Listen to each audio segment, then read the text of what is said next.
So you made the decision that you may want a vasectomy, and I want to dispel a bunch of the myths and everything you might hear from people and stuff like that.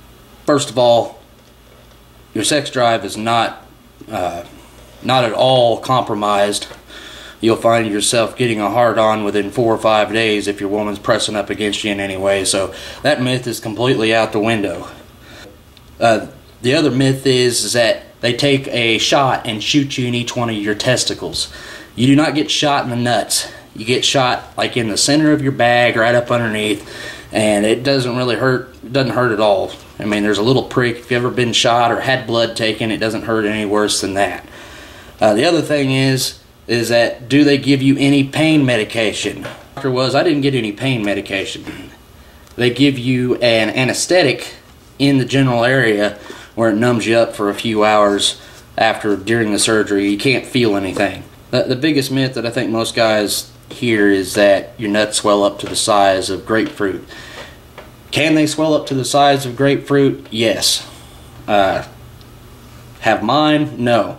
When you get done with it, you're actually going to feel like you can go out and you might think you can mow the lawn. You might think that, you can pick up, the groceries and bring them in. For the first 48 hours after you've had your vasectomy, don't do a damn thing. The doctor tells you that anyway. For the first 48 hours after you've had your vasectomy, don't do a damn thing. The doctor tells you that anyway. That's what I recommend everybody do. Do absolutely nothing for 48 hours. As a matter of fact, if you can sleep for 48 hours, which is, it's kind of hard to do. I managed to sleep 40 of that 48 hours, and that's just because I just laid in bed because I had a fear of my nuts growing to the size of freaking cantaloupe if I didn't, so I slept a lot.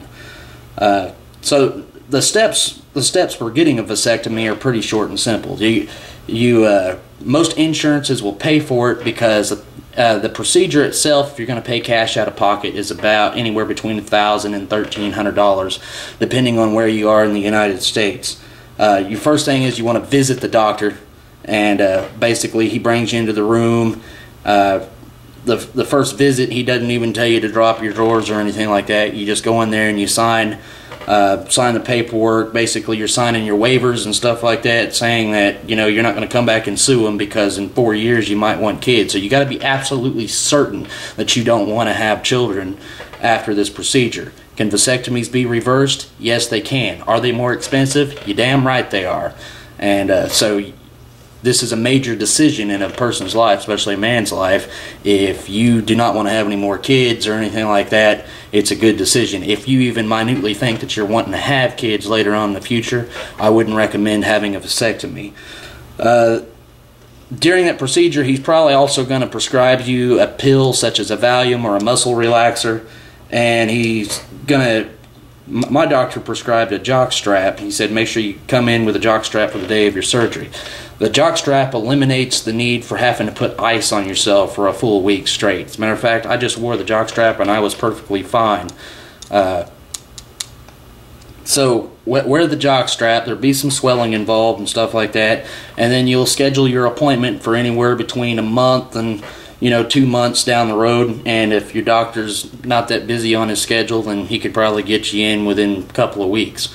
But most likely you're going to be scheduled a month out from that first initial appointment. But that first doctor visit, he's going to pretty much take these models and stuff like that, and basically is you got your 2 balls and stuff like that. There's 2 things called vas tubes, and what he does is he cuts right in the center of your balls and he pulls out these tubes and he takes and snips them, and then he'll take a cauterizing gun, which a cauterizing gun basically is it gets red hot and it burns. It'll burn those vas tubes down, and then he puts them back in and he grabs the other side and he does the same thing, and then he stitches you up, and the stitches are anywhere between 4 and 8 stitches, and it's probably about a 1/4 of an inch, maybe an inch incision in the middle of your nut bag. That's where you get your shots at too, so don't think that you get shot in both of your nads, because that kind of made me a little uneasy when people were telling me that.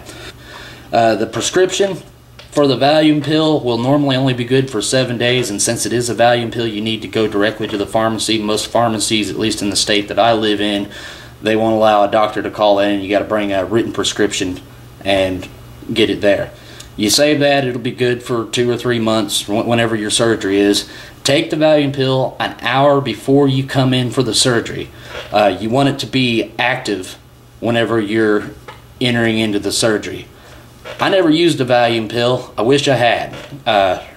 As a matter of fact, I never went to go get the prescription, but if you're a little uneasy getting your nuts cut on, I would suggest you go get that Valium pill. After that, you're going to go in for the surgery date. On the surgery date, you're going to go in, you're going to check in. These surgeries normally cost, like I said, between $1,100 and $1,300, and if you do not have insurance, the doctor's office will probably expect full payment at the time. Some doctors in the United States will take payments on circumstances like this, but most insurances will pay for it, generally because they don't have to. I mean, $1,100 to the insurance company is by far cheaper than the cost of a live birth. So insurance sees it as a money-saving option, and that's my opinion, but I'm pretty sure any insurance will pay for this procedure. You're going to go in there to the table. You should be a little woozy from the Valium that you have taken. You want to lay there in the chair. The doctor's going to come in. Do not shave your balls before you go into the procedure, because they do that and they don't want a little stubble. Even if you shave, you might have morning shadow or something like that, and that could fuck up the procedure. That's the way I took it as. So, you know, you're paying the doctor $1,100, so let the doctor shave your balls for you. It sounds a little weird and stuff like that, but it doesn't take him very long. And then he'll normally tell you whenever he's got the needle in his hand, he'll say, all right, you're going to feel a slight prick and you're going to feel a slight cramp. And what that cramp means is if you ever have been kicked in the balls, you're going to feel a slight feeling first on your right side or your left side, depending on which side he hits first. But if he hits your left side, you're going to feel a slight cramp on that nerve. If you've ever been kicked in the balls, you know that feeling. But it's not overwhelming where you're going to drop to the floor or anything like that. And if you're right-handed or you're left-handed, say if you're right-handed, you're going to feel that prick and you're going to feel that cramp a little more on your right side. And it's, like I said, it's just a slight feeling of being kicked in the balls. And if you're right-handed, it's going to be just a little bit more than that. But if you have ever been kicked in the balls, racked in the balls, it does not hurt that bad. So just emphasize it doesn't really hurt that bad. Once he gives you that, he'll normally leave the room. In my case, it was kind of funny because I could hear him speaking to another guy about getting a vasectomy in the next room, and here I am with my junk all hanging out, being numbed up. And he comes back in, and he takes a scalpel. After he finds out he's numb, he says, okay, I'm about to make the first incision. He cuts right in between your balls, just below your pecker, and it opens up. You're going to see some smoke and stuff like that if he's using a cauterizing gun. And the best way I can describe the sound, if you've ever watched the movie Alien, when the eggs are being hatched, that's about what it sounds like when he opens you up and you see all this smoke, and it kind of smells like pork grinds for some reason. But anyway, he reaches in there, and depending on where your vas tube is, like on one side, it could be right there where you can grab it out, and he cuts it, and it's a pretty fibrous tube, the vas tube, and he cuts it. It sounds like he's snipping a freaking wire with a pair of wire cutters, but he's actually got a scalpel, and he cuts it, and then he takes the cauterizing gun, he singes this side, and he'll cauterize the outside when he opens you up because of the bleeding. The cauterizing, you know, making it extremely red hot and it burns, it pretty much cauterizes and eliminates bleeding at the same time. So you're not going to bleed that much. And once he gets done doing both vas tubes, he sticks them back in. He sews you up with anywhere between 4 and 8 stitches. I don't feel any different. Still waking up with the morning wood and all that. So that's the main thing that guys might think, is that a vasectomy is going to ruin your sex life. It does not in any way, shape, or form ruin your ability to have sex. A couple of things to stand by that I'd like to talk about are work. Some people can go back to work within 48 hours after this procedure with no complications or anything like that. Those are primarily for people that are going to be sitting down, being prone a lot at their job, working behind a desk. However, if you have a job where you're doing a lot of lifting, a lot of walking around, and you're getting up and down, you're lifting over 20 pounds, I'd recommend you take the full 7 days off from the doctor. And on your post-op visit, if you're still feeling like you're in pain or something like that, ask your doctor if he can put you on a light duty status at your job. And that's if your job provides a light duty status, which means you may be pushing a broom or something like that from your normal job functions that you would be doing normally.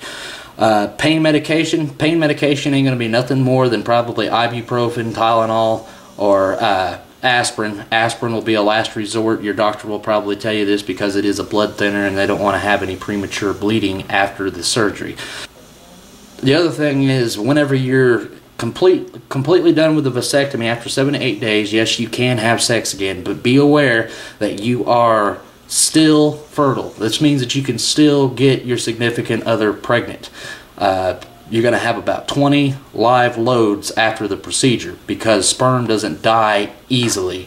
It takes time for it to die and for it to get cut off and all that. So just be aware to practice safe sex for at least 20 to 30 times afterwards. You'll probably have to take semen samples in within about 6 weeks after the procedure, and you got to have 2 negative results. After that, you're pretty much done. You're safe from that. But always be aware that after the procedure, you're not just like, you're not just fucking, you can't have kids anymore, because you can still get your significant other pregnant for at least 20 to 30 loads. I'm going to say 30. The doctor told me 20 loads, but just to be on the safe side, just say 30. After that, you should be good to go. And, you can rock her world every night if you want. And every day. And every second, until she's just plain tired of you.